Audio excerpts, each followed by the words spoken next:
waste from the body is known as. Exactly. तो हम लोग वेस्ट फूड के बॉडी से निकलने की प्रोसेस को एक्सक्रीशन क्यों नहीं कहते? हाँ, सर क्या पूछा आपने? जो बॉडी से वेस्ट फूड के निकलने की प्रोसेस को हम लोग एक्सक्रीशन क्यों नहीं कहते?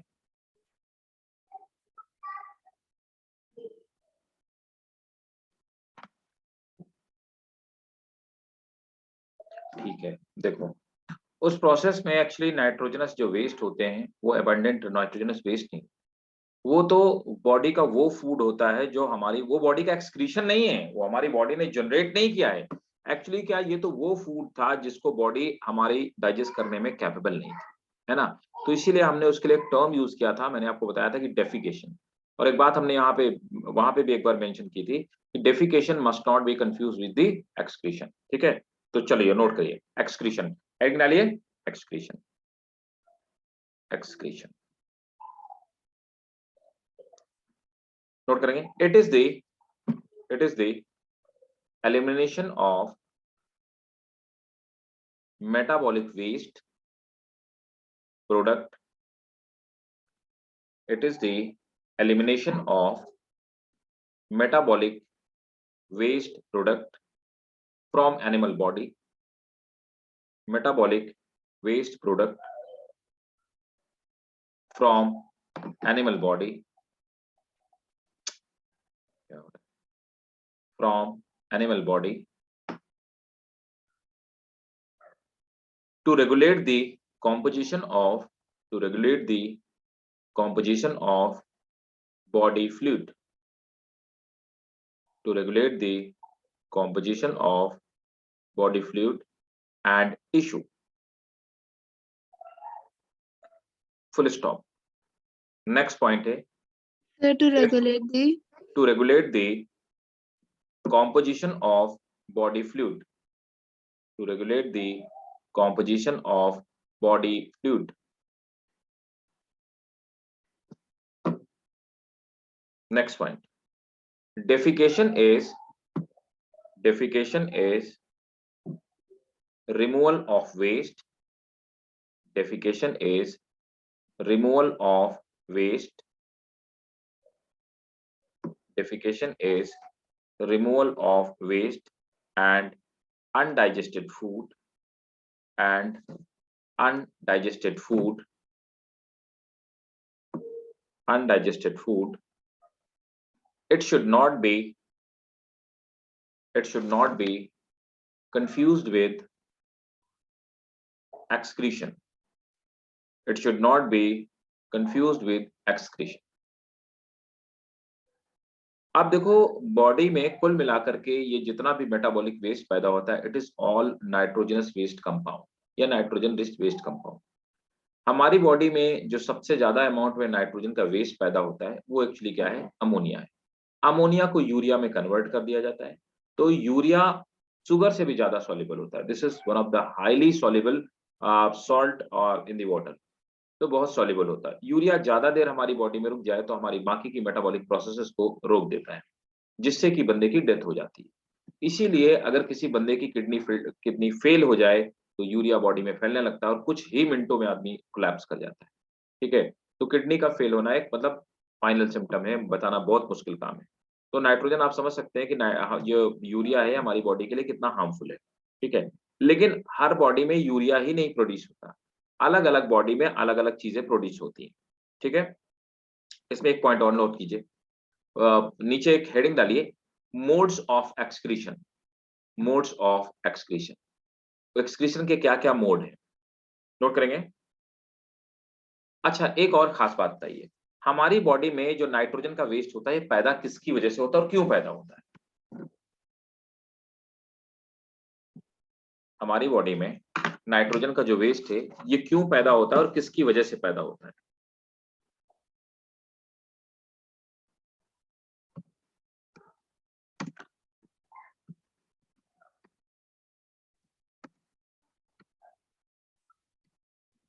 बताएं भाई। देखो, हमारी बॉडी में जो नाइट्रोजन का वेस्ट पैदा होता है वो सबसे ज्यादा पैदा होता है किसकी वजह से?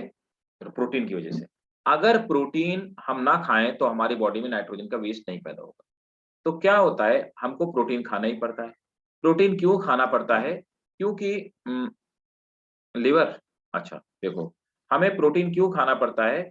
क्योंकि हमारी पूरी बॉडी में मैक्सिमम पार्ट जो है, जितना मसल्स है, सब सेल्स है, मसल्स हैं, इनका मैक्सिमम पार्ट प्रोटीन से बना हुआ है। पर डे हमारी बॉडी में पुरानी सेल्स, पुरानी टिश्यूज या पुरानी मसल्स होती हैं, वो ब्रेक हो जाती है, नए टिश्यूज, नए सेल्स या नए मसल्स का फॉर्मेशन, जिसकी वजह से हमें प्रोटीन की जरूरत पड़ती है। तो क्या होता है, ये जो प्रोटीन है, ये प्रोटीन उसको बार बार उन मसल्स को, उन सेल्स को बनाने में हेल्प करता है, राइट। हमारी बॉडी में जब हम प्रोटीन खाते हैं तो प्रोटीन ब्रेक होता है किसमें? एमिनो एसिड, है ना, एमिनो एसिड। एक एमिनो एसिड का जनरल फॉर्मूला क्या होता है? RCONH, है ना। तो ये आखिरी में इसके एमाइड ग्रुप जुड़ा हुआ होता है। अब क्या होता है, मैक्सिमम एमिनो एसिड यूज हो जाते हैं। बहुत सारे एमिनो एसिड क्या होते हैं जो एक्स्ट्रा प्रोटीन, अच्छा एक और खास बात, हमारी बॉडी में शुगर को स्टोर करने का अरेंजमेंट है, व्यवस्था है। What is that arrangement actually? Whenever we take sugar, what happens? Whenever we take extra sugar, so what happens? That extra sugar is converted from glucose to glycogen. हमारी body में insulin ये function करता है, insulin help conversion of glucose to glycogen. फिर glycogen जाके हमारी liver में इकट्ठा हो जाता है। लोग कहते हैं कि शुगर खाने से ज्यादा फैट बढ़ता है। अब देखो, शुगर और फैट दोनों अलग अलग कंपाउंड है, हमको आपको पता है, हम आप पढ़ चुके हैं, प्रॉपर बायोमोलिक्यूल पढ़ चुके हैं। लेकिन होता क्या है, जब वो लंबे समय तक वो ग्लाइकोजन हमारे लिवर में स्टोर रहता है, तो उसको, उस शुगर को फैट में लिवर कन्वर्ट कर देता है, राइट। इसीलिए शुगर खाने से फैट बॉडी में इंक्रीज होता है। दूसरा क्या है, हम फैट खाते हैं, फैट को भी हमारी बॉडी में स्टोर होने की प्रोसेस है। अब फैट डायरेक्टली जो शुगर लिवर में, शुगर फैट में कन्वर्ट होती है, वो तो लिवर में स्टोर होती है। लेकिन एक्स्ट्रा जो फैट होता है, आपको ही पता है, हम आप पढ़ चुके हैं, एनिमल टिश्यूज में, एडिपोज टिश्यू में जाकर के वो इकट्ठा हो जाते हैं, हमारे बेली में, थाई में, स्किन के नीचे बहुत सारे पॉइंट्स पे जाकर के वो कलेक्ट होता है। इसके बाद क्या होता है कि ये जो एमिनो एसिड, जो एमिनो एसिड होते हैं, ये प्रोटीन को स्टोर करने का हमारे शरीर में कोई ऐसा सिस्टम ही नहीं। तो बॉडी क्या करती है कि प्रोटीन का ये जो एमाइड पार्ट होता है, इस पार्ट को रिमूव कर देती है, और बाकी के पार्ट को क्या करती है, कन्वर्ट कर देती है, इसमें शुगर में कन्वर्ट कर देती है, और शुगर में कन्वर्ट करके उसको स्टोर करने का काम करती है। कहाँ पे? लिवर में ही काम करती है। अब जो इससे बचा क्या, इससे जो इसका फंक्शनल ग्रुप है ये रिमूव कर, तो एल्किल ग्रुप रिमूव कर दिया, और ये फंक्शनल ग्रुप इसका बचा, है ना। तो अब क्या होता है, एमिनो एसिड लिवर में क्या होते हैं, लिवर में इनकी प्रोसेसिंग होती है, और लिवर में प्रोसेसिंग होकर के एमिनो एसिड किस में कन्वर्ट हो जाते हैं, एमिनो एसिड कन्वर्ट हो जाते हैं or sorry CO NH2 CONH NH2 CONH। What is that? That is urea. Urea में कन्वर्ट हो जाते हैं। यूरिया हाईली सोल्यूबल सॉल्ट होता है। यूरिया हमारे ब्लड में मिक्स हो जाता है, फिर यूरिया जाता है किडनी के पास। किडनी में बहुत छोटी छोटी सेल्स होती हैं। किडनी जिन सेल्स से मिलकर बनी होती है, उन सेल्स को अपन नेफ्रॉन कहते हैं, है ना। तो किडनी में छोटे छोटे, या यूं कहूं मैं कि किडनी में बहुत छोटे छोटे फिल्टर्स पाए जाते हैं, उन फिल्टर को नेफ्रॉन कहते हैं। नेफ्रॉन क्या करते हैं, इसको फिल्टर करने का काम करते हैं। नेफ्रॉन फिल्टर करने के बाद क्या करते हैं कि ब्लड से यूरिया को निकाल देते हैं, और यूरिया को यूरिन में कन्वर्ट कर देते हैं। तो कुल मिलाकर के यूरिया की जो सिंथेसिस होती है, वो यूरिया की सिंथेसिस लिवर में होती है, यूरिया की और यूरिन की सिंथेसिस कहाँ पे होती है? किडनी में होती है। एक और खास बात, अब मुझे कोई ये बताएगा आप में से कि यूरिन का कलर, यहां तक समझ में आ गया सबको प्रोसेस? एक बार में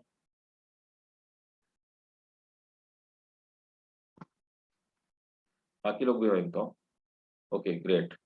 तो ठीक है। अब मेरा क्वेश्चन आपसे ये है कि यूरिन का कलर येलो क्यों, किसकी वजह से होता है और क्यों होता है? सर यूरिन का, अमोनिया की वजह से। अमोनिया बेटा व्हाइट कलर का ट्रांसपेरेंट सॉल्ट है। अमोनिया अगर आप वाटर में डिजोल्व करोगे तो अमोनिया, या अमोनिया तो खैर सॉल्युबल गैस होती है। यूरिया अगर वाटर में आप डिजोल्व करोगे तो यूरिया बिल्कुल व्हाइट कलर का सॉल्ट। और कोई? यूरिन का कलर येलो किसकी वजह से होता है? ठीक, देखो पहली बात तो मैं आपको बता दूं, यूरिन के साथ में एक और वेस्ट कंपाउंड होता है, उसको हम लोग बोलते हैं यूरोक्रोम। यूरोक्रोम येलो कलर का कंपाउंड है। यूरोक्रोम एक तरह का वेस्ट है, ये येलो कलर का वेस्ट है, येलो वेस्ट है। और ये यूरोक्रोम ही जो क्या होता है, ये यूरिन को येलो कलर का रखते है ना। लिवर में एक साइकिल चलती है, उसको हम लोग यूरिया साइकिल कहते हैं, है ना, जिसकी वजह से यूरिया का फॉर्मेशन होता है। और इसी यूरिया साइकिल को ऑर्निथिन साइकिल भी कहा जाता है। ऑर्निथिन साइकिल, यूरिया साइकिल या ऑर्निथिन साइकिल की वजह से, है ना, यूरिया साइकिल या ऑर्निथिन साइकिल की वजह से बॉडी के अंदर क्या होता है, यूरिया का फॉर्मेशन, राइट। और फिर क्या होता है कि यूरिया हमारे ब्लड में डिसॉल्व हो जाता है। जो यूरोक्रोम होता है, लिवर में ही एक और प्रोसेस चलती है। लिवर में ये हीमोग्लोबिन को ब्रेक किया जाता है, हीमोग्लोबिन ब्रेकेज, है ना।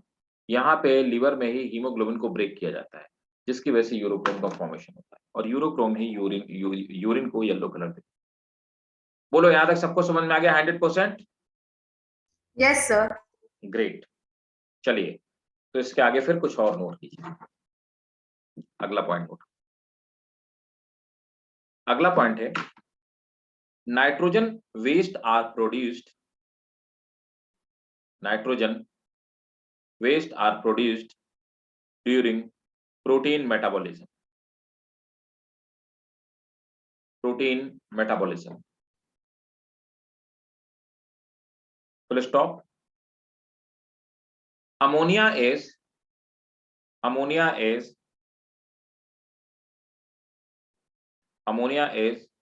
most toxic nitrogenous waste.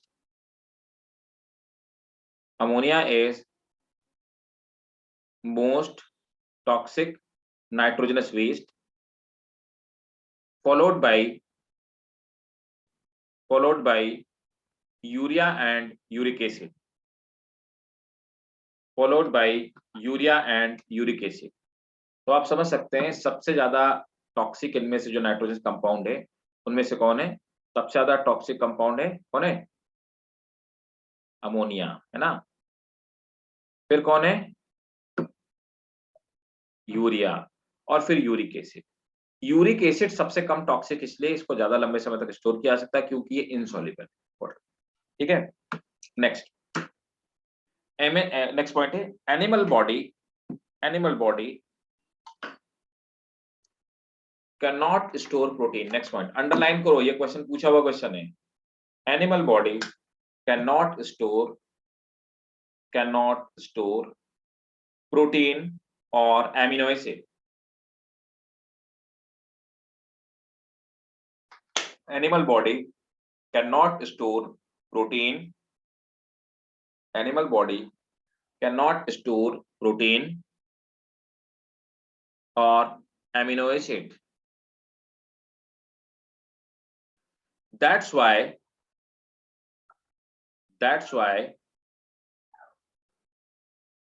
the excess of amino acids. That's why the excess of amino acids are removed. That's why the excess of amino acids are removed. Full stop.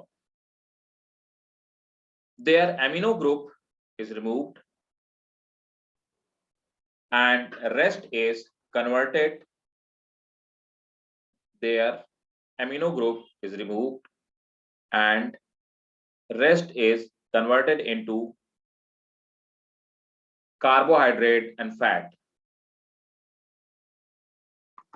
ठीक है, अब देखो mode of excretion में कितने mode का excretion. तो सबसे पहले क्या होता है, तो हमने पढ़ा कि किसी एनिमल की बॉडी से यूरिया भी सिक्रीट होती है, अमोनिया भी सिक्रीट होती है, एक्सक्रीट होती है, और यूरिक एसिड भी एक्सक्रीट होता है। तो सबसे पहले वो एनिमल आते हैं जिनकी बॉडी से अमोनिया एक्सक्रीट होती है, उनको कहते क्या है, तो ऐसे एनिमल्स को हम लोग क्या कहते हैं, वेरी गुड, अमोनोटेलिक कहते हैं। ऐसे एनिमल्स को अमोनोटेलिक कहते हैं। अब इनके जो भाई साहब एग्जाम्पल हो, ठीक है, वो आप जरूर याद रखिएगा। इसमें जो अर्थवॉर्म है, अर्थवॉर्म 2 बार पूछा गया। तो मुझे आप ये बताओ कि राइट, वेरी गुड, फिशेस होते हैं। तो आप ये मुझे बताओ कि अर्थवॉर्म एमिनोटेलिज्म है, यूरियोटेलिज्म है, यूरिकोटेलिज्म है, क्या है? मतलब यूरिक एसिड सिक्रीट करता है, अमोनिया सिक्रीट करता है, कोई बताएगा? अर्थवॉर्म, ठीक है। एक्चुअली अर्थवॉर्म के 2 क्वेश्चन आंसर है, या मोनोटेलिक भी है और यूरियोटेलिक भी है। कैसे है देखो, चलो नोट करेंगे। एनिमल्स, हाँ right, very good, it's both. Animals which excrete ammonia, animals which excrete ammonia are called ammonotelic. Animal which excrete ammonia are called ammonotelic. Example है इसका, नोट कीजिए। एग्जाम्पल है अर्थवॉर्म, और लीच हो गया, लीच भी पूछा हुआ है। एग्जाम्पल सब याद रखिएगा, ऑर्थोपोड्स, ऑर्थोपोड्स एंड मोलस्कन्स, ठीक है। Earthworm, leech, arthropods and molluscans, they all are ammonotelic, ठीक है। Second, ureotelism.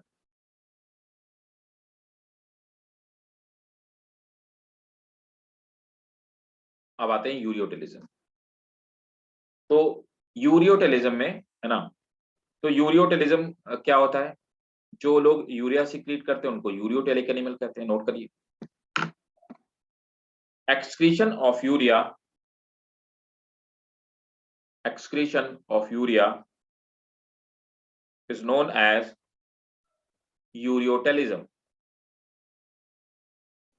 and such animals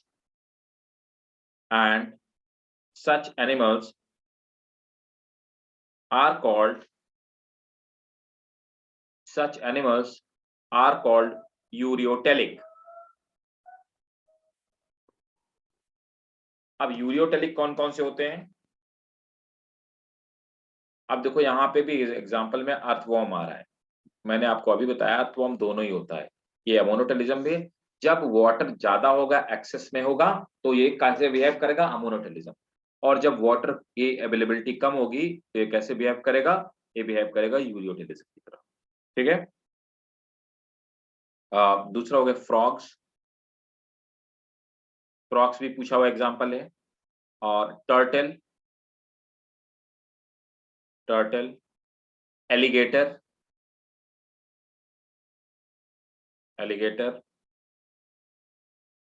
humans and other mammals,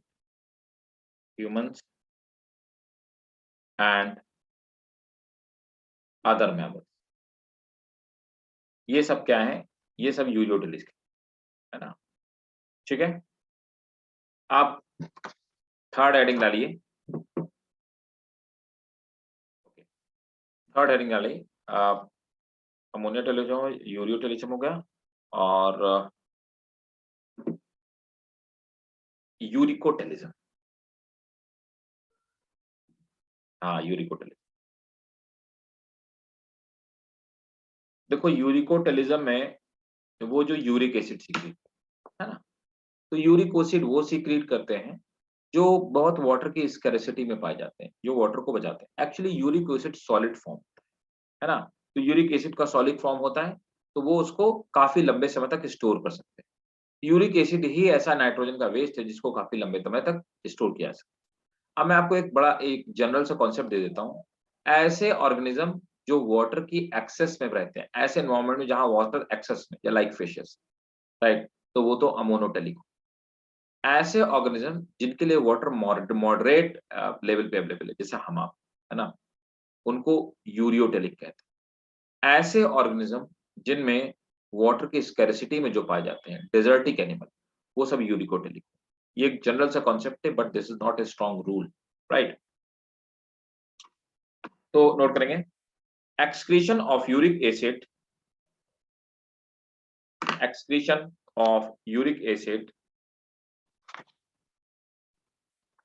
excretion of uric acid is known as uricotelism. Excretion of uric acid is known as uricotelism. And animal which excrete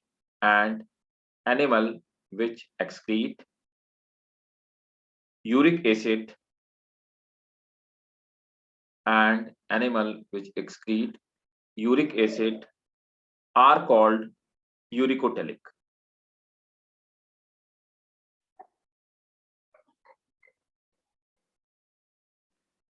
Next point.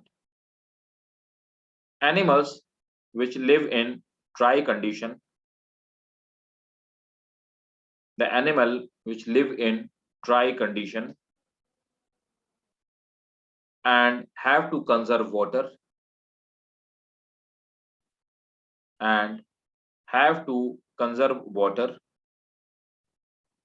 in their bodies, they synthesize crystals of uric acid. They synthesize crystals of uric acid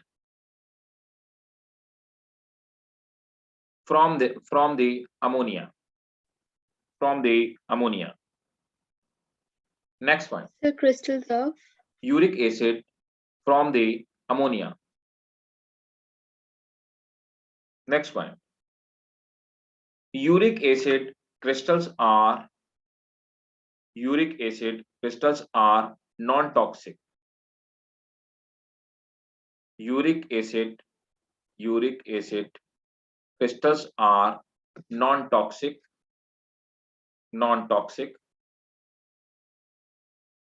and insoluble in water.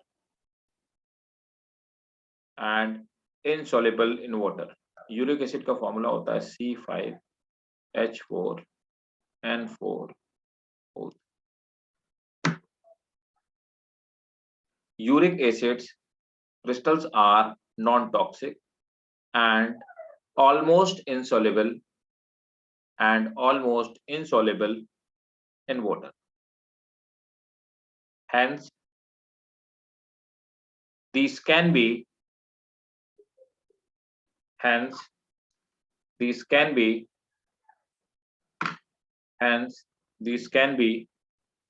retained in the body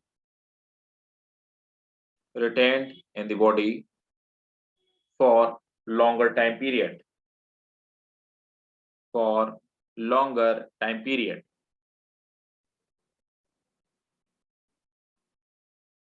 ठीक है, ये reason होता है कि uric acid का formation करते हैं, मैंने आपको बताया थोड़ी देर पहले. ओके, आप देखिए इसका ये एग्जाम्पल क्या क्या है, जैसे मैंने आपको ऊपर लगाया. तो एग्जाम्पल लिखेंगे, मोस्ट ऑफ इंसेक्ट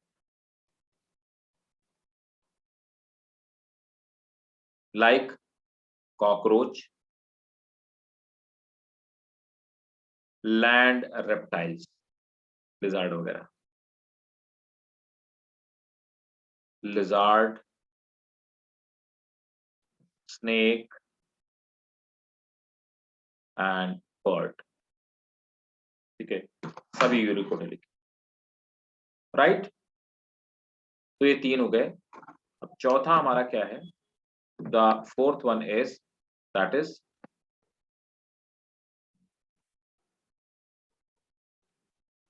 एमिनोटेलिज्म. अब कुछ एनिमल में ऐसी भी कैपेबिलिटी होती है कि उनको ये सब मशक्कत करने की जरूरत नहीं. They have not to go in that much deep process and they have not to spend any energy to conversion of urea into like ammonia into urea and then other substances. They just directly excrete out amino acid. They are called aminotelism. Note down. Some of the molluscans like unio, CP जिसको बोलते हैं, जिससे हम लोग Perl निकालते हैं. Some of the molluscans like unio and some echinoderms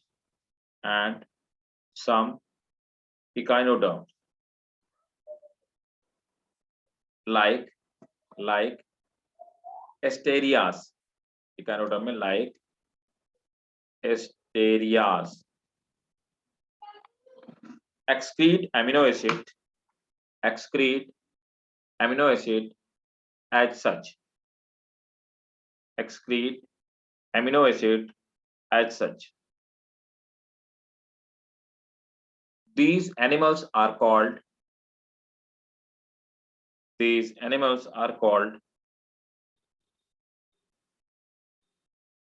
aminotelic. These animals are called aminotelic, right? अब आ जाते हैं एक आखिरी वाला, ये कई बार पूछा गया, इनफैक्ट ये एम्स में भी पूछा गया है ना। तो और भी कोई मटेरियल है क्या जिसको एक्सक्रीट आउट कर सकते हैं?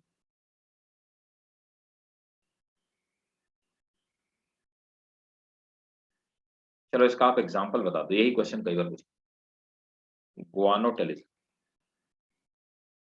कोई बताएगा इसका एक एग्जांपल है? एक ही पॉपुलर एग्जांपल है, बाकी होंगे और भी, ऐसा नहीं कि और भी बहुत सारे एनिमल्स नहीं है। कौन बताएगा, बताओ। वेरी गुड, स्पाइडर्स, बहुत बढ़िया, शाबाश आदित्य, ग्रेट। तो गुआनोटेलिज्म का एग्जांपल है स्पाइडर। ये एग्जांपल एम्स में भी मैंने देखा, क्वेश्चन नीट में भी मल्टीपल टाइम से क्वेश्चन पूछा गया है ना। तो एक्चुअली क्या होता है, स्पाइडर क्या करते हैं, वो ग्वानिन सीक्रेट करते हैं। मैंने आपको बताया था जब मैं आपको right, very good, excrete guanine. तो ग्वानिन क्या होता है, मैंने आपको बताया था वो थायमिन, साइटोसिन, ग्वानिन है ना, एटीजीसी वाला, एडेनिन, थायमिन, ग्वानिन, साइटोसिन। ये नाइट्रोजनस वेस्ट होते हैं, नाइट्रोजनस बेस होते हैं, and they are found in DNA and RNA. हमने बायोमोलिक्यूल वाले चैप्टर में इसको डिटेल में डिस्कस किया होता है, ठीक है। ये वही भाई साहब ग्वानिन है, right, and this is the most solid organic compound as well, right, note करिए।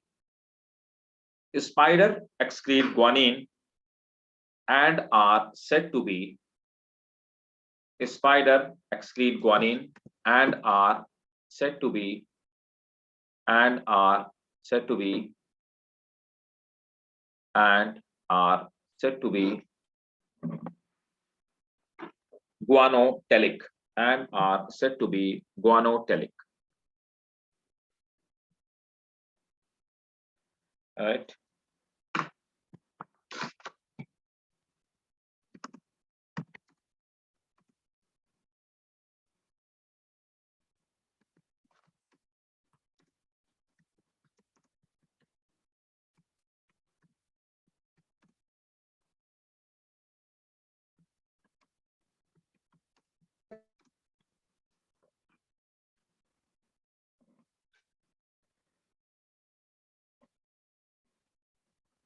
ठीक है, okay.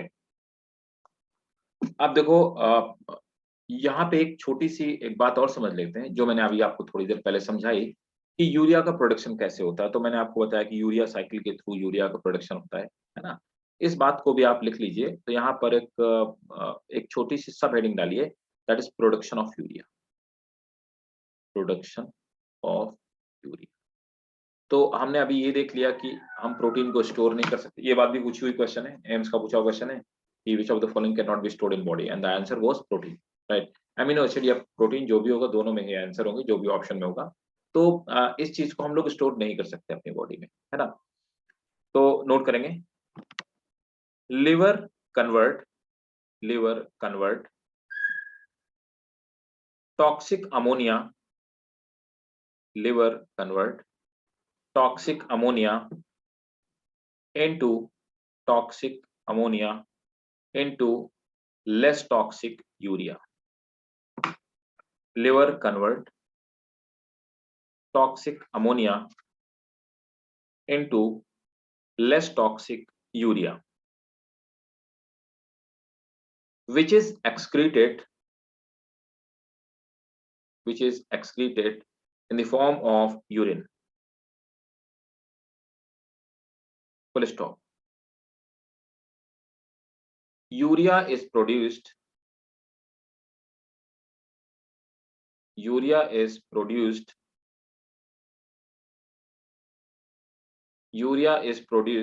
through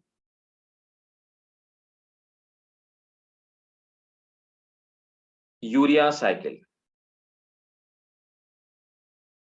which was discovered by अब यूरिया साइकिल को डिस्कवर किसने किया? Urea cycle which was discovered by Hans Crab. पढ़ेंगे हम लोग क्रैब साइकिल, आप में से कुछ लोगों ने उसका पढ़ा भी हो प्लांट फिजियोलॉजी में. which was discovered by Hans Krabs and Kurt Henselier, दो लोगों ने किया था. and Kurt Henselier in 1932. That's why it is also known as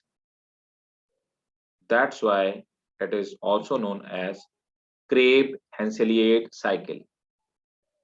That's why it is also known as Crabbe-Henselier cycle. ठीक भाई, तो ये हो गया प्रोडक्शन ऑफ यूरिया. अब नेक्स्ट नोट कीजिए, अर्थवॉर्म. नोट करके लिखो, है ना, जैसे मेडिकल के लिए हम लोग लिखते हैं ना, नोट करके. Note. Earthworm excrete ammonia. Earthworm excrete ammonia when it have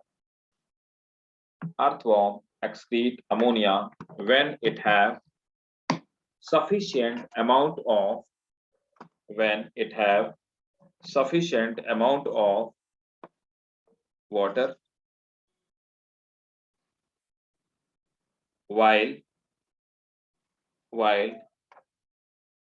they excrete urea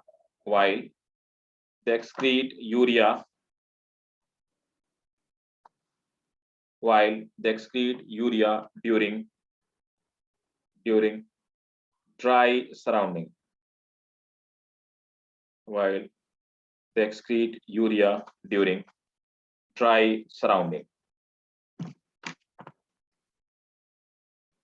Right? एक और नीचे नोट में लिखते जाओ, है ना. excretion of drugs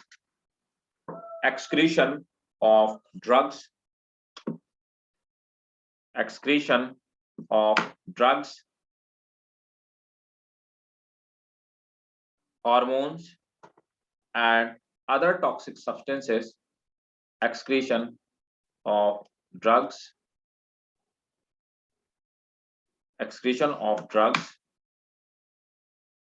hormones and other toxic substances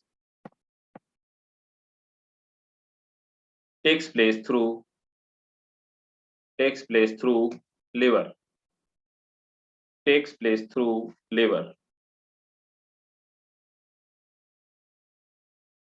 Right?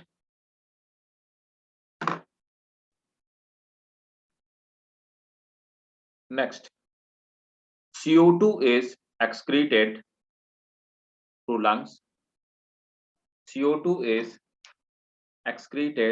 अगला पॉइंट है, CO2 is excreted through lungs, sweat and defecation.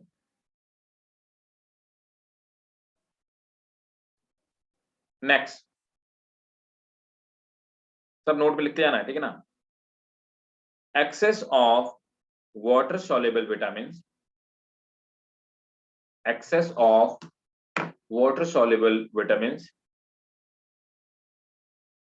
like B complex and C, Excess of water soluble vitamins like B complex, vitamin B complex मतलब B complex and vitamin C are removed through urine. One last point. Spices like onion, comma, garlic, some other volatile compound, onion, comma, garlic, some other volatile compound are excreted through lungs, are excreted through lungs.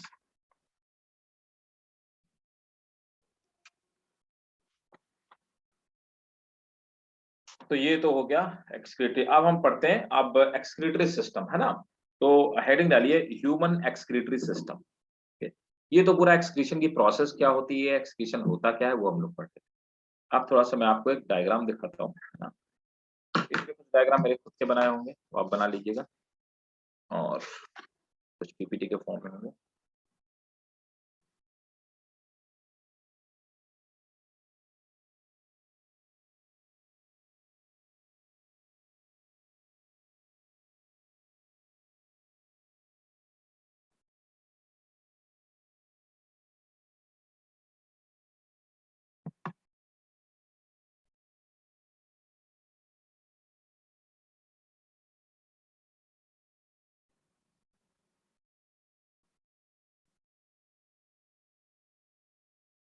तो पहले मैं आपको human excretory system explain कर देता हूँ। देखिए, ये हमारा किडनी वाला पार्ट है ना?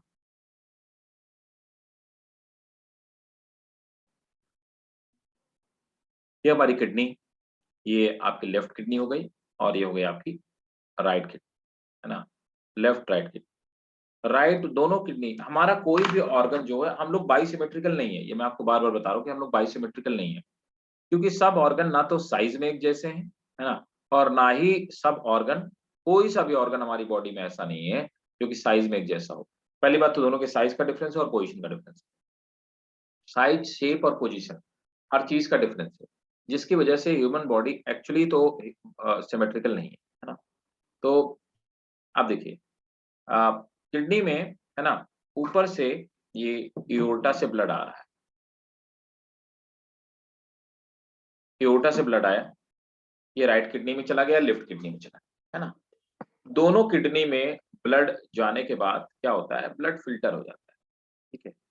अब किडनी के अंदर हमें ये पता है कि किडनी के अंदर छोटी छोटी कुछ सेल्स पाई जाती हैं, हम लोग उन सेल्स को नेफ्रॉन कहते हैं। अभी हम लोग पढ़ेंगे नेफ्रॉन क्या होते हैं, कैसे होते हैं, क्या फंक्शन होता है।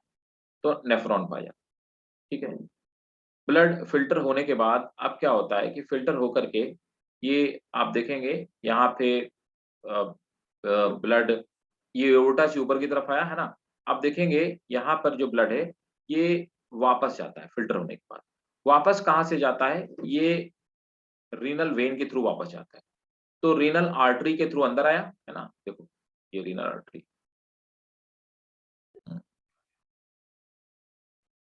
रीनल एड्रिनल आर्टरी जिसको बोल रहे हैं, इसी को रीनल आर्टरी बोलते हैं। इसके थ्रू अंदर आया, है ना, एओर्टा से होता हुआ, और रीनल जो वेन से जो होता है बाहर गया, ये देखो राइट, ये लेफ्ट रीनल वेन, है ना, तो लेफ्ट रीनल आर्टरी, और ये लेफ्ट रीनल वेन है, देखिए, और ये राइट रीनल आर्टरी, और ये राइट रीनल वेन। तो रीनल आर्टरी जो ब्लड लेकर के आ रही है ना, क्या अमोनिया वाला ब्लड लेकर के आ, यूरिया वाला ब्लड लेकर के आ रही है। तो रीनल आर्टरी इम्प्योर ब्लड लेकर के आ रही है, और रीनल वेन जो है वो प्योर ब्लड लेकर के जा रही है, फिल्टर ब्लड। बाकी किडनी ने क्या किया कि कुछ अमाउंट में यूरिया और वाटर ले लिया, इसको, ये यूरेटर है, ये जो पाइपलाइंस आए हुए हैं किडनी से, यूरेटर, यूरेटर क्या करते हैं, इसको यूरिन और वाटर को, मतलब यूरिया और वाटर मतलब यूरिन को यूरिन ब्लैडर में इकट्ठा करते आ रहे हैं।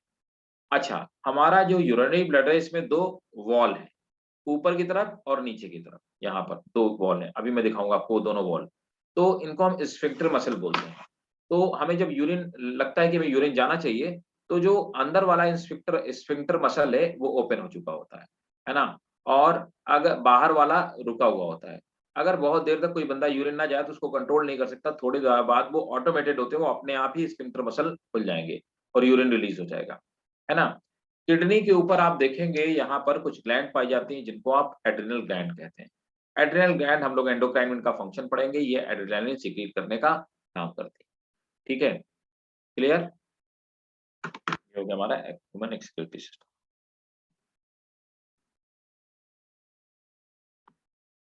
ठीक भाई, ठीक। अब लिखो इसमें एक्सक्रीटरी सिस्टम में लिखो ह्यूमन गेट, इसका आप स्क्रीनशॉट ले लीजिए और मैं आपको उम्मीद रखता हूं कि आप इसको बनाएंगे and you must draw it actually, note करिए। ईच किडनी इज अबाउट, पहले इसका dimension, okay, each kidney is about 11 centimeter long, 5 centimeter wide and 3 centimeter thick.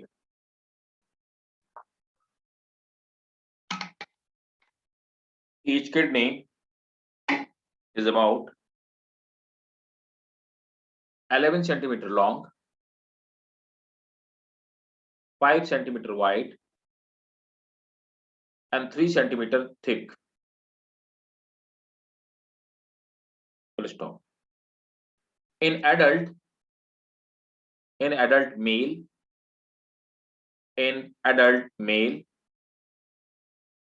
weight of kidney is average. In adult male, weight of kidney is average about 150 gram. Weight of kidney is about 150 gram. And in adult female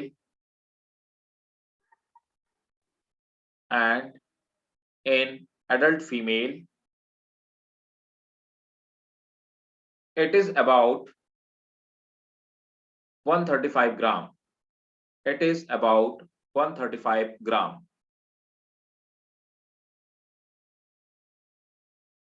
next point, अब मैंने आपको बताया था कि right वाली थोड़ी नीचे होती है, लेफ्ट वाली थोड़ी ऊपर होती है। राइट किडनी, नेक्स्ट पॉइंट है, right kidney is slightly lower than left kidney. Right kidney is slightly lower than left kidney.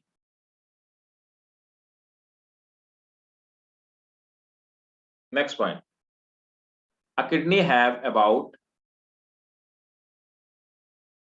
10 lakhs structural and functional unit. A kidney have about 10 lakhs structural and functional unit called nephron. A kidney have about 10 lakh structural and functional unit called nephron.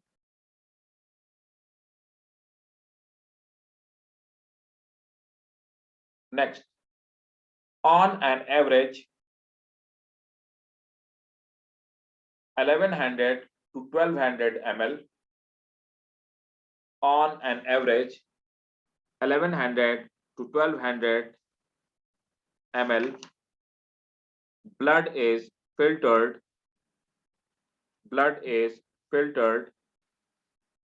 by kidney per minute.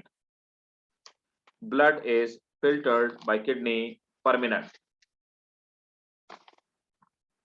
ठीक है, अब देखो मैं आपको kidney का हम लोग थोड़ा डायग्राम, ये तो क्लियर हो गया होगा ना सबको, है ना। अब मैं थोड़ा सा किडनी का डायग्राम दिखाता हूँ। किडनी वाला डायग्राम मैं आपको वो दिखाता हूँ जो मेरा ड्रॉ किया हुआ है, वो आप समझिएगा तो आपको ज्यादा आसानी से समझ में आ जाएगा और ज्यादा क्लियर भी है।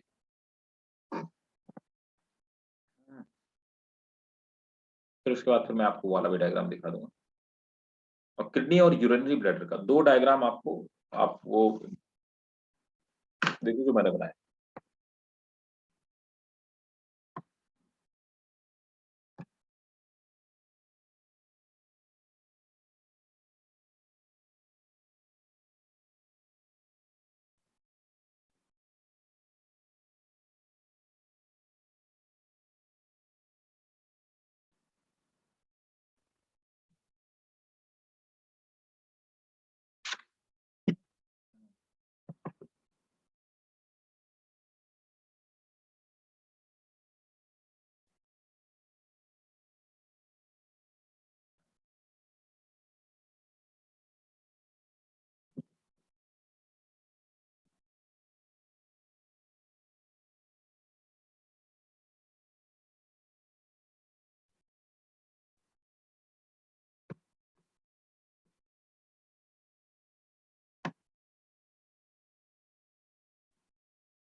आप समझिए,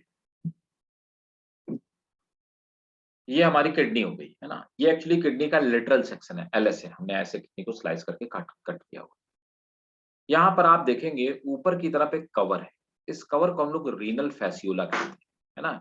ये जो कवर है इसे रीनल फैसियोला कहते हैं, ठीक है। रीनल फैसियोला के नीचे एक मोटा सा टिश्यू है जिसको हम एडिपोज टिश्यू कहते हैं, एडिपोज टिश्यू कहते हैं।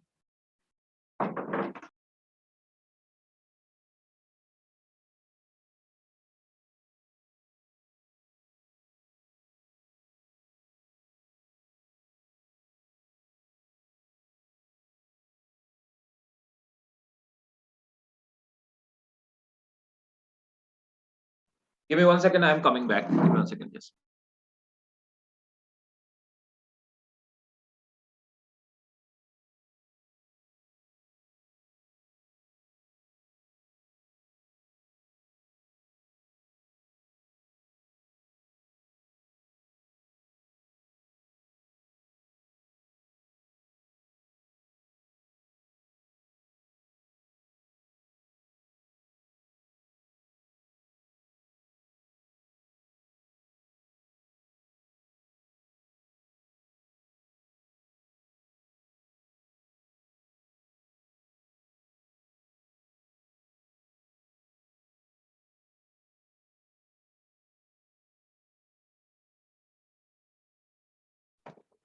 ओके, सो देखिए यहाँ पर क्या है कि ये अपर वाला पार्ट रीनल फैसियोला है, ये इसकी कवरिंग, इसके नीचे एडिपोज टिश्यूज होते हैं। और हमें पता है कि जो एडिपोज टिश्यूज हैं वो एडिपोज टिश्यूज वो टिश्यू हैं जो फैट स्टोर करने का काम करते हैं। यहाँ पर भी ये सभी मैंने आप सब मैक्सिमम जो ऑर्गन्स होते हैं उनकी पैकिंग का काम करते हैं, तो जिससे कि क्या हो कि उनमें इंजरी ना हो। तो यहाँ पे भी एडिपोज टिश्यूज का बना हुआ है कैप्सूल पैच है। अब देखो तो कैप्सूल और रीनल फैसियोला ये ऊपर की कवरिंग है ना। अब उसके नीचे आप देख पा रहे होंगे कि ये वाला पार्ट है ना, ये वाला पार्ट आपको दिखाई दे रहा होगा, ये पार्ट जो बना हुआ है, ठीक है, ये वाला पार्ट, इस पार्ट को हम लोग क्या बोलते हैं, कॉर्टेक्स कहते हैं, समझते जाइएगा। इस पार्ट को हम लोग कॉर्टेक्स कहते हैं। और इसके अंदर की तरफ ये आपको ये जो बाहर की तरफ निकले हुए स्ट्रक्चर दिखाई दे रहे हैं, इनको हम मेडुलरी पिरामिड्स कहते हैं, कॉर्टेक्स और मेडुलरी पिरामिड। अब आप देखो जो कुछ जो जो नेफ्रॉन्स होते हैं उनका हम स्ट्रक्चर बताएंगे। तो नेफ्रॉन कैसे होते हैं, एक नेफ्रॉन भाई साहब ऐसा होता है, देखिए ये इस तरह से एक नेफ्रॉन का स्ट्रक्चर है। आप ध्यान से समझिएगा तब आपको समझ में आएगा, बहुत गौर से समझिएगा, मेरी बात को ध्यान दीजिएगा, 100% आपका फोकस यही चाहिए मुझे। देखिए तो यहाँ पर क्या होता है कि ये देखो इस तरह से एक तरफ से ब्लड आता है और एक तरफ से ब्लड चला जाता है ना, ये देखिए। तो यहाँ पर एक तरफ से ब्लड आता है और एक तरफ से ब्लड चला जाता है, इधर से आया इधर से फिल्टर होकर चला गया, यहाँ से यूरिन बन के। इस तरह के मिलियंस ऑफ नेफ्रॉन पाए जाते हैं। अब मैं आपको यहाँ पे क्या बताना चाहता हूँ, मैं आपको नेफ्रॉन की लोकेशन बताऊँ।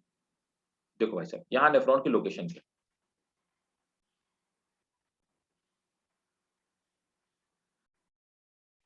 ये देखिए, ये नेफ्रॉन्स की लोकेशन। आधा नेफ्रॉन आपका कॉर्टेक्स में होता है और आधा कहाँ पे होता है, अंदर वाले मेडुलरी रे वाले पार्ट, है ना। तो आधा नेफ्रॉन इधर होता है, आधा इधर होता है। अब आप देखेंगे ये जो स्ट्रक्चर है ना, ये जो अंदर की तरफ स्ट्रक्चर बना हुआ है, इनको हम लोग कैलासिस कहते हैं, है ना। क्यों हम कैलासिस कहते हैं, इनमें ये जो बड़े वाले हैं इनको मेजर कैलासिस बोलते हैं, और इनकी जो ब्रांचेस है इनको माइनर कैलासिस बोलते हैं। मेजर और माइनर कैलासिस से बाहर की तरफ आप देखेंगे यहाँ पर ये स्ट्रक्चर निकले, इनको मेडुलरी पिरामिड्स कहा जाता है ना। और इनका जो ये वाला हेड वाला स्ट्रक्चर उसको हम रीनल पैपिला कहते हैं। रीनल आर्टरी एज यूजुअल हमने देखा कि ये क्या करती है, ये इम्प्योर ब्लड को लेकर के आती है, और रीनल वेन जो है वो प्योर ब्लड को लेकर के आती है। ये वाला पार्ट रीनल पेल्विस कहलाता है, और यहाँ पर क्या होता है, यूरिन का फॉर्मेशन होता है और यूरिन यहाँ से रिलीज होता रहता है। डायग्राम समझ में आ गया, स्ट्रक्चर क्लियर भाई लोगों? Yes, sir. बहुत बढ़िया, शाबाश। तो थोड़ा बड़ा कुछ नोट कर लो।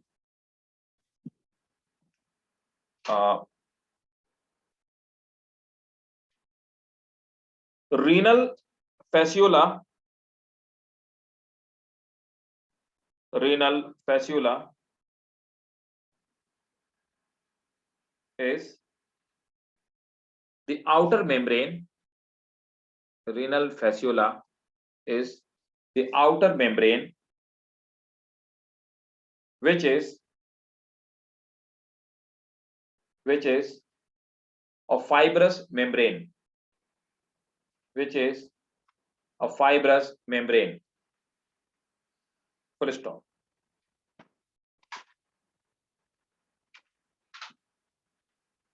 There is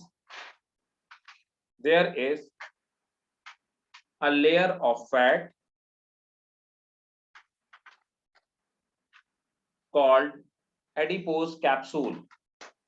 There is a layer of fat called adipose capsule, which protect kidney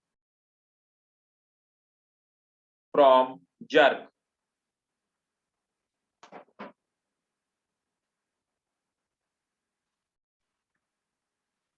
Next point.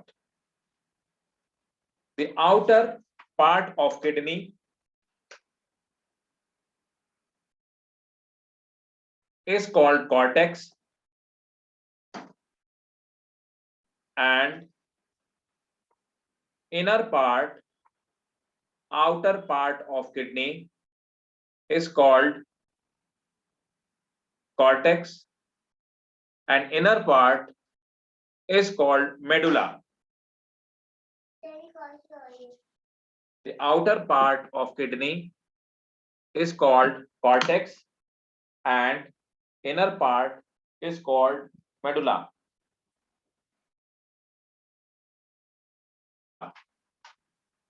मैंने आपको यही थोड़ी देर पहले बताया कि जो कॉर्टेक्स और जो मेडुला होता है, इन दोनों के बीच में, मतलब इन दोनों में ही आधा नेफ्रॉन कॉर्टेक्स में होता है, आधा होता है मेडुला में.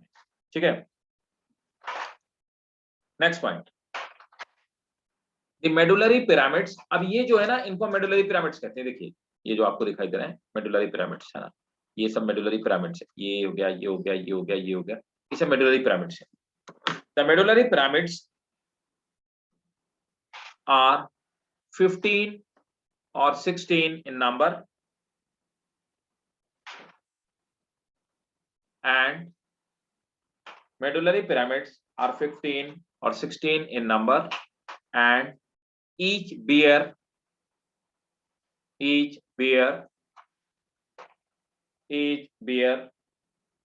medullary rays. Each bear medullary rays.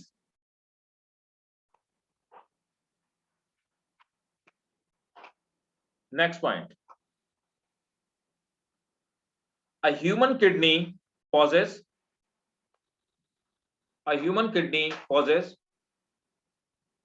2 or 3 major classes. A human kidney possesses 2 or 3 major classes. Full stop. A kidney have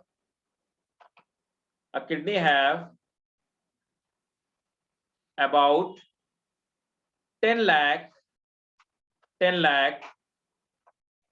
structural and functional unit. A kidney have about 10 lakh structural and functional unit called nephron or nephron. Full stop. ठीक है, यहां तक समझ में आ गया ना? Clear है?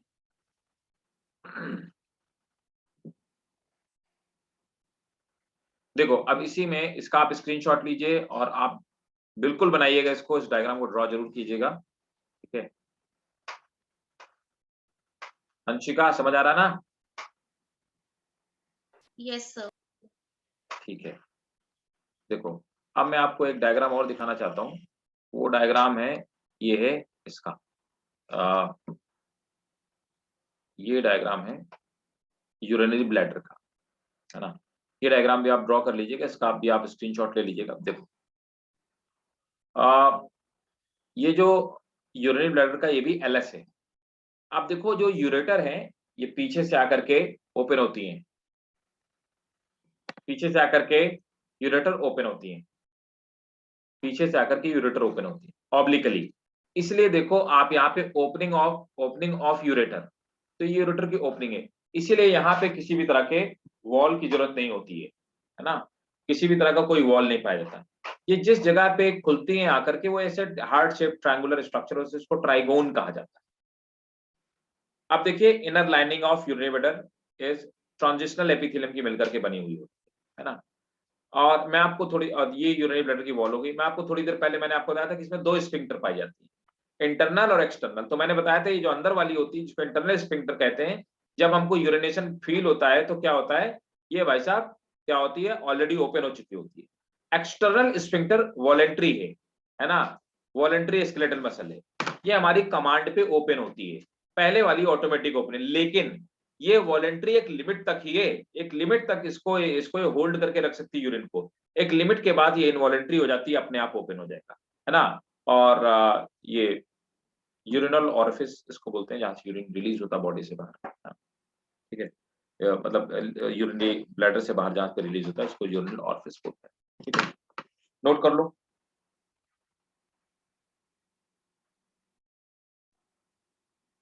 कुछ पॉइंट इसमें भी नोट कर लीजिए यूरिनरी ब्लैडर में। Ureter is about 25 to 30 centimeter in length. Ureter is about 25 to 30 centimeter in length.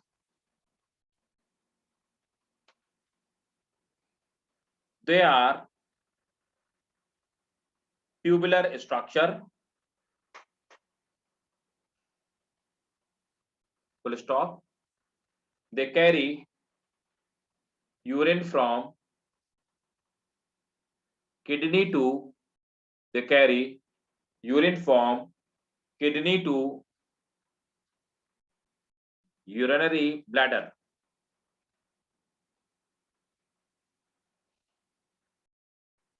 Next. Urinary bladder lies at pelvic cavity. Urinary bladder lies at pelvic cavity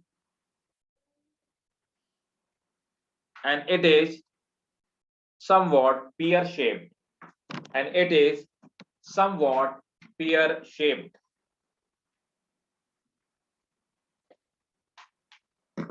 Next point.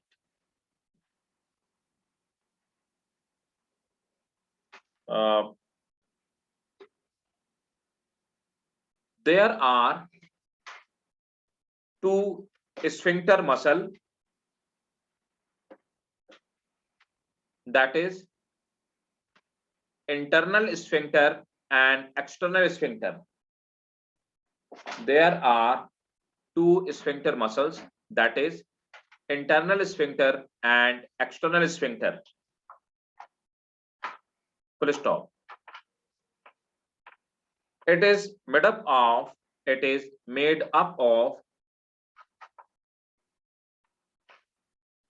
skeletal muscles which are, it is made up of skeletal muscles which are under voluntary control, which are under voluntary control of nervous system.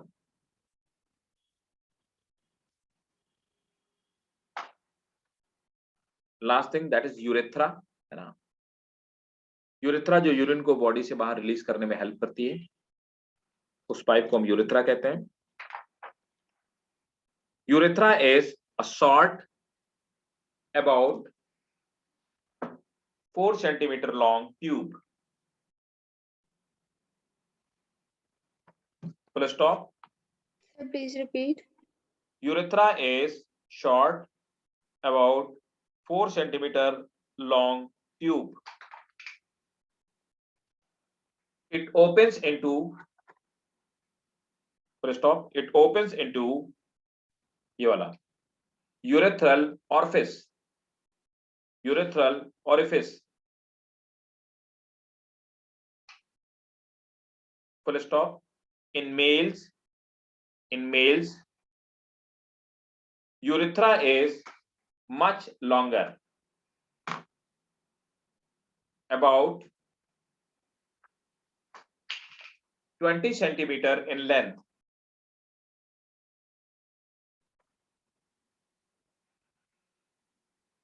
ठीक है, अब अगला part है, हमें देखना है कि nephrons का स्ट्रक्चर क्या होता है ना, नेफ्रॉन्स कैसे होते हैं, नेफ्रॉन किस तरह के होते हैं, और नेफ्रॉन का क्या होता है, स्ट्रक्चर क्या होता है।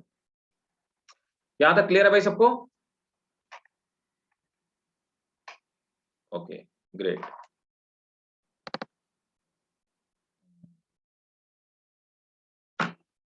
अच्छा, नेफ्रॉन का स्ट्रक्चर पहले बता देता हूँ।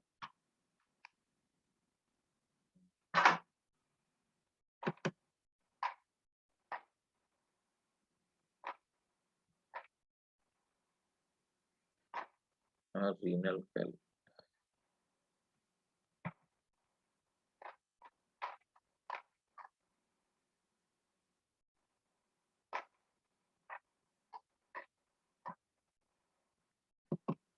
give me 1 second, let me open the diagram actually.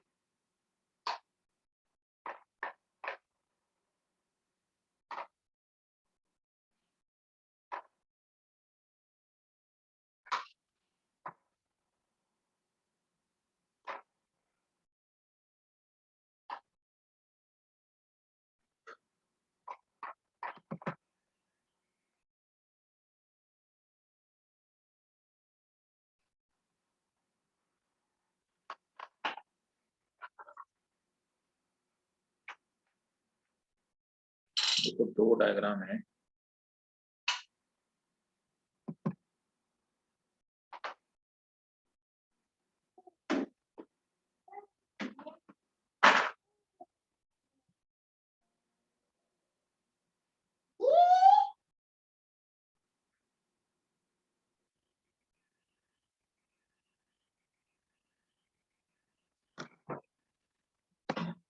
देखिए,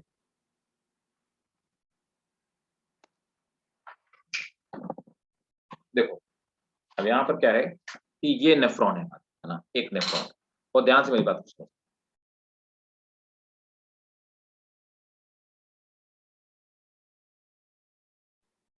ठीक है, देखिए ये हमारा एक नेफ्रॉन है, ये येलो वाला जो पार्ट आपको दिखाई दे रहा है पूरा का पूरा नेफ्रॉन है। अब देखो इसमें आप देखेंगे कि ये वाला जो येलो में जो अपर वाला पार्ट है, आगे वाला पार्ट, इसको हम बोलते हैं बोमन्स कैप्सूल। एक्चुअली ये कैसे काम करता है, ये सीव की तरह या फिल्टर की तरह काम करता है ना। इस बोमन्स कैप्सूल के अंदर आप देखेंगे कुछ नेटवर्क पड़ा है, जालियां पड़ी हुई, इसको हम ग्लोमेरुलस कहते हैं, है ना। तो ग्लोमेरुलस हो गया, ठीक है, और ये हो गया बोमन्स कैप्सूल। अब यहाँ पर क्या होता है, बहुत छोटी छोटी कैपिलरीज होती है जिनको आर्टेरियोल्स कहते हैं।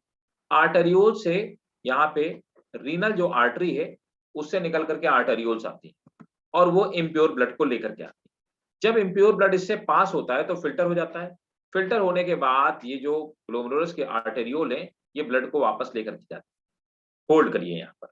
अब देखिए ये इसकी पाइप है ना, ये इस तरह से मुड़ी हुई पाइप है और ये यू का शेप बना। तो अब आप देखेंगे कि यहाँ पर जो सबसे पास में है, किसके, इसके पास में है ना, किसके, इसके ग्लोमेरुलस के पास है, उसको हम लोग बोलते हैं प्रॉक्सिमल ट्यूब, है ना। तो इसको पीसीटी बोलते हैं एक्चुअली, प्रॉक्सिमल कन्वोल्यूटेड ट्यूब्यूल, है ना। प्रॉक्सिमल का मतलब होता है पास वाला, इसलिए इसको हम पीसीटी बोलते हैं, ठीक है। और आप देखेंगे कि यहाँ पर दूसरा एक पास में दिखाई दे रहा है, ये फिर इसके बाद ये नीचे वाला जो हिस्सा है इसको लूप ऑफ हेनेले कहा जाता है ना। लूप ऑफ जो हेनेले है, अब आप इसके पास देख पा रहे हैं यहाँ पे चारों तरफ कैपिलरी का नेटवर्क है, बहुत ध्यान से मेरी बात को समझिए, और इन्हीं आर्टरी से वेन्स फ्यूज है। तो मतलब क्या है, यह आर्टरी जो ब्लड, प्योर ब्लड को लेकर के आई है, वो जब वापस जा रही है तो वो क्या कर रही है, इस लूप ऑफ हेनले के चारों तरफ लिपटी हुई है, ठीक है। अब क्या होता है, जब यहां से प्योर ब्लड वापस जाता है तो, अब मेरी बात को बहुत गौर से समझिएगा, तो शाम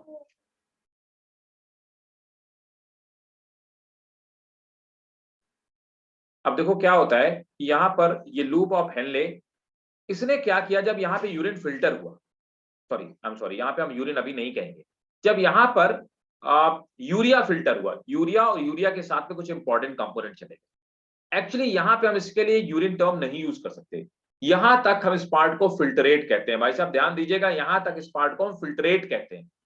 तो फिल्टरेट इससे पास होता हुआ नीचे की तरफ जाता है और लूप ऑफ हेनले से वापस आता है। जब फिल्ट्रेट पास हो रहा होता है तो जो भी काम की चीजें होती हैं, वो सब काम की चीजें क्या होती हैं, इनको ये जो आर्टरीज और वेन्स का नेटवर्क है वो रीअब्सॉर्ब कर लेता है, जिससे कि यूरिन के साथ में कोई भी काम की चीज, वैल्यूएबल चीज, कोई भी बॉडी के लिए इंपॉर्टेंट चीज वेस्ट ना हो जाए, तो इसको ये रीअब्सॉर्ब कर लेते हैं, जिससे कि जो फिल्ट्रेट होता है वो और कंसंट्रेट हो जाता है और उसमें सिर्फ वेस्ट बचता है, काम की चीजें नहीं बचती। इसके बाद ये लूप ऑफ हेनले से होता हुआ ये बाहर की तरफ तीसरा वाला, इसको हम डीसीटी बोलते हैं, distal convoluted tubule. Distal word का क्या मतलब होता है, दूर वाला, है ना, तो दूर है इसलिए इसको डीसीटी बोलते हैं, डिस्टल बोलते हैं, पास है इसलिए पीसीटी बोलते हैं, प्रॉक्सिमल कन्वोल्यूटेड ट्यूब्यूल। और ये लूप है, इसको लूप ऑफ हेनले कहते हैं, है ना।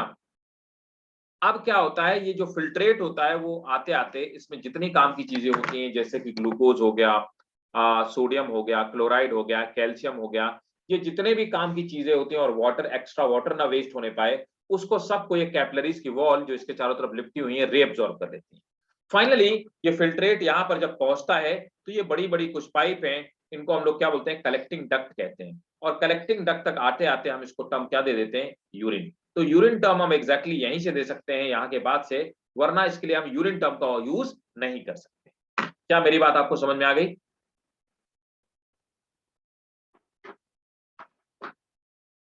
हाँ जी, क्लियर है? बाकी लोग भी बोला करो भाई।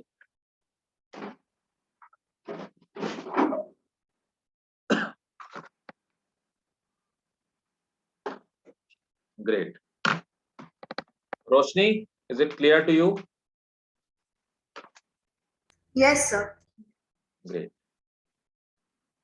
तो आप इसमें से कुछ पॉइंट नोट कर लीजिए। Nephron, nephrons are a structural and functional unit of kidney. Nephrons are a structural and functional unit of kidney. Number मैं आपको बता ही चुका हूं कि 10 लाख मतलब 1 मिलियन नेफ्रॉन एक किडनी में पाए जाते हैं, टोटल 20 लाख मतलब 2 million nephron. Next point, glomerulus is a tuft of capillary, a tuft of capillary, full stop. Blood enters the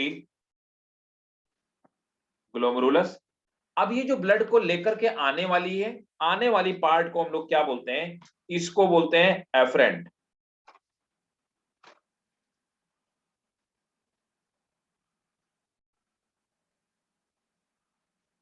है ना। और ले जाने वाली को क्या बोलते हैं, इफरेंट, है ना। तो एफरेंट लेकर के आती है ब्लड को और इफरेंट लेकर के आती है, नोट करेंगे। Blood enters the glomerulus through an afferent arteriole, through an afferent arterioles and leaves through efferent arterioles.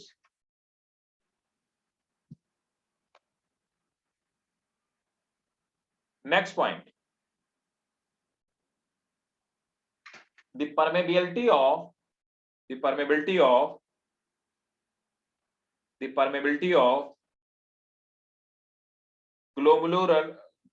glomerular membrane, the permeability of glomerular membrane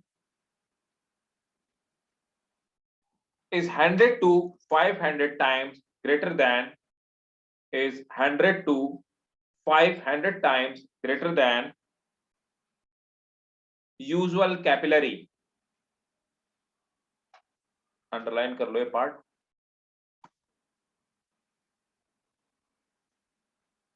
next, PCT,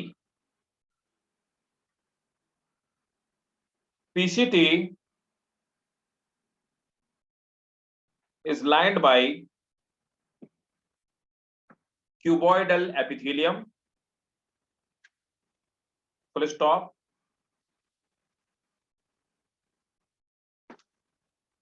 The cells of PCT, the cells of PCT, the cells of PCT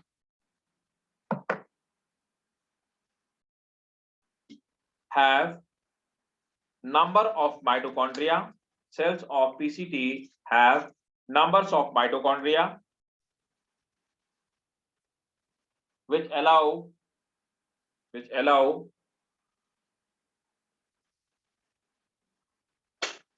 reabsorption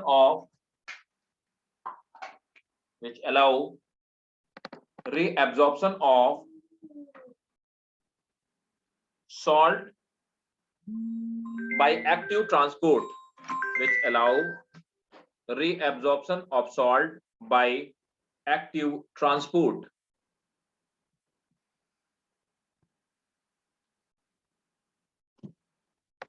Next point, loop of Henle. Loop of Henle is a U-shaped structure. अब देखो loop of Henley में ये वाला जो part है, ये वाला part, इसको हम डिसेंडिंग लिम्ब बोलते हैं, इसको असेंडिंग लिम्ब बोलते हैं। डिसेंडिंग लिम्ब और इसे बोलते हैं असेंडिंग लिम्ब। काम की बात बताता हूं, जो असेंडिंग लिम्ब है ये वाटर के लिए परमिएबल नहीं है, नॉट पर इम्परमिएबल है ना, not permeable. This is not permeable for water, और ये वाला वाटर के लिए परमिएबल है। ये बात याद रखना, ये भी पूछा हुआ क्वेश्चन है कई बार नहीं है ना। Next point, the cells have less mitochondria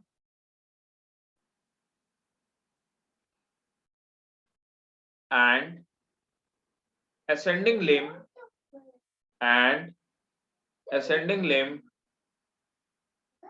is not permeable to ascending limb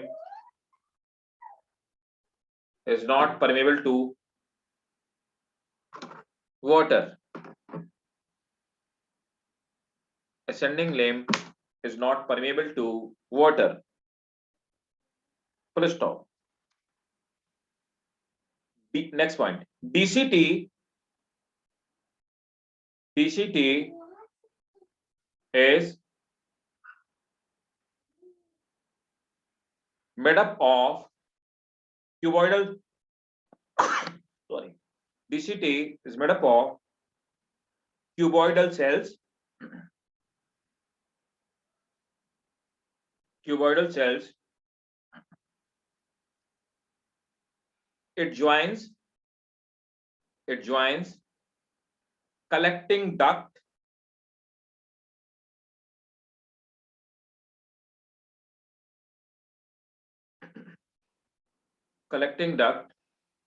and formation of urine takes place here. और नेक्स्ट क्लास में मैं बताऊंगा कि एक स्ट्रक्चर होता है, उसको हम JGA बोलते हैं, जक्स्ट्रा ग्लोमेरुलस ऑपरेटर्स, है ना। तो इसको समझाना पड़ेगा, JGA, है ना। होल्ड करिए एक मिनट।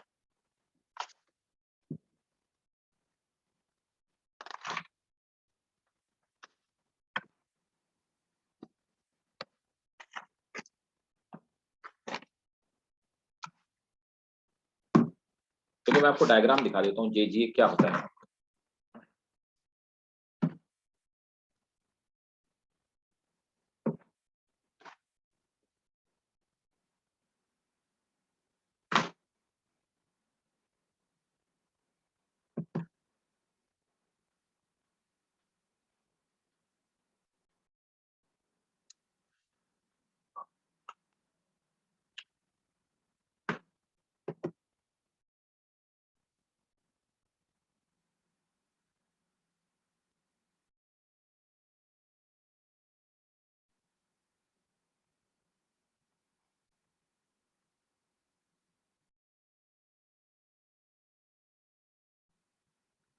देखो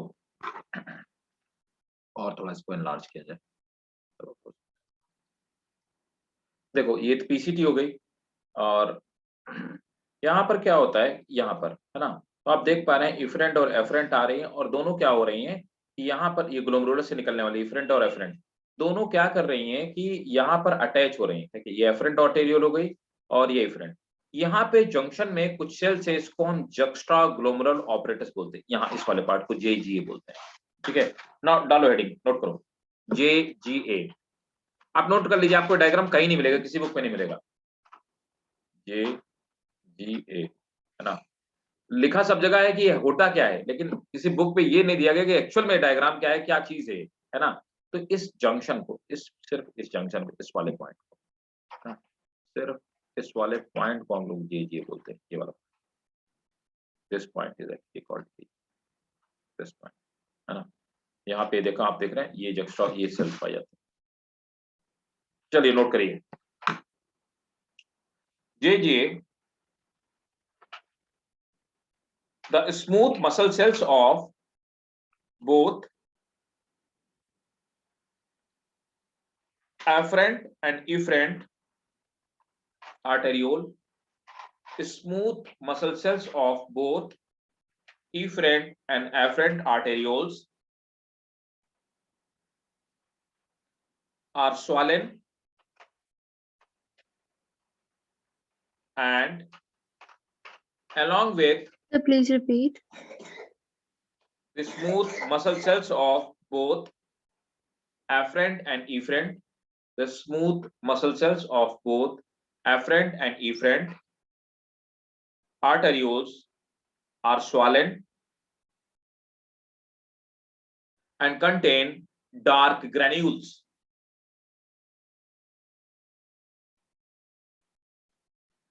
These cells are called juxtaglomerular apparatus.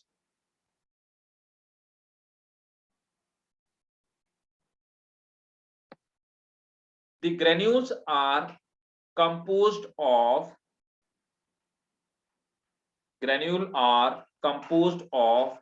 inactive renin. Renin hormone होता है। Granules are composed of inactive renin.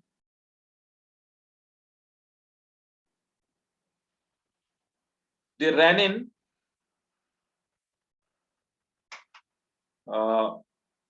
is found in blood and maintain the blood pressure.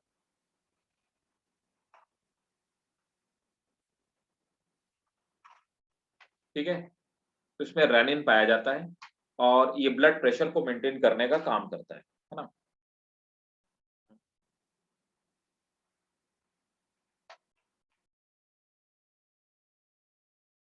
ठीक है, इतना आप रखिए, नेक्स्ट क्लास में आके इसका आगे करते हैं, है ना, जीए तक रखा जाए।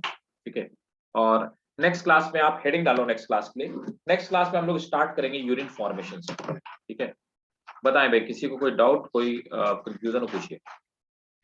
यूरिन फॉर्मेशन नेक्स्ट क्लास में करेंगे। आज हमने स्ट्रक्चर तक किया।